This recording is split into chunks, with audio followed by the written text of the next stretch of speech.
एक professor class ले रहे थे। क्लास के सभी छात्र बड़ी ही रुचि से उनके लेक्चर को सुन रहे थे। उनके पूछे गए सवालों के जवाब दे रहे थे। लेकिन उन छात्रों के बीच कक्षा में एक छात्र ऐसा भी था जो चुपचाप और गुमसुम बैठा हुआ था। प्रोफेसर ने पहले ही दिन उस छात्र को नोटिस कर लिया, लेकिन कुछ नहीं बोले।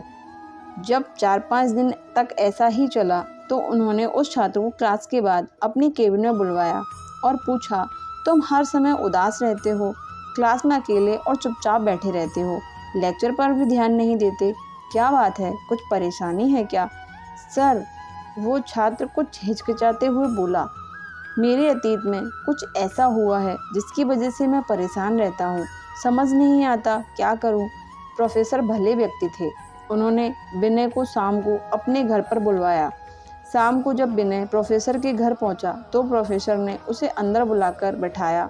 फिर स्वयं किचन में चले गए और शिकंजी बनाने लगे। उन्होंने जानबूझकर शिकंजी में ज़्यादा नमक डाल दिया। फिर किचन के बाहर आकर शिकंजी का गिलास विनय को देकर कहा, ये लो शिकंजी पियो। विनय ने गिलास हाथ में लेकर जैसे ही एक घूंट लिया, अधिक नमक के स्वाद के कारण उसका मुंह अजीब सा बन गया। यह देख प्रोफेसर ने पूछा, क्या हुआ, शिकंजी पसंद नहीं आई? नहीं सर, ऐसी बात नहीं है, बस शिकंजी में नमक थोड़ा ज़्यादा है। विनय बोला, अरे अब तो ये बेकार हो गया, लाओ गिलास मुझे दो, मैं इसे फेंक देता हूँ। प्रोफेसर ने विनय के गिलास लेने के लिए अपना हाथ बढ़ाया, लेकिन उसने मना करते हुए कहा, नहीं सर, बस नमक ही तो ज़्यादा है, थोड़ी चीनी और मिलाएंगे तो स्वाद ठीक हो जाएगा।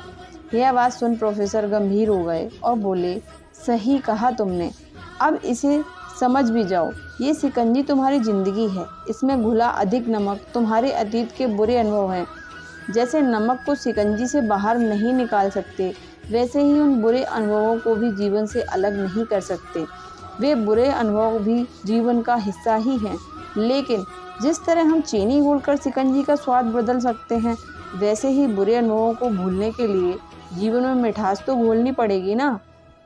इसलिए मैं चाहता हूँ कि तुम अब अपने जीवन में मिठास घोलो। प्रोफेसर की बात विनय समझ गया और उसने निश्चय किया कि अब वह बीती बातों से परेशान नहीं होगा। जीवन में अक्सर हम अतीत की बुरी यादों और अनुभवों को याद कर दुखी होते रहते हैं। इस तरह हम अपने वर्तमान पर भी ध्यान नहीं दे पाते और कहीं ना कहीं अपना भविष्य बिगाड़ लेते हैं।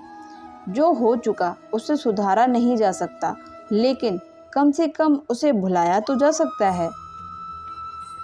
तो दोस्तों, ये कहानी यहीं पर ख़त्म होती है। अगर आपको ये कहानी पसंद आई हो तो मेरे चैनल को सब्सक्राइब करें और वीडियो को लाइक करना ना भूलें।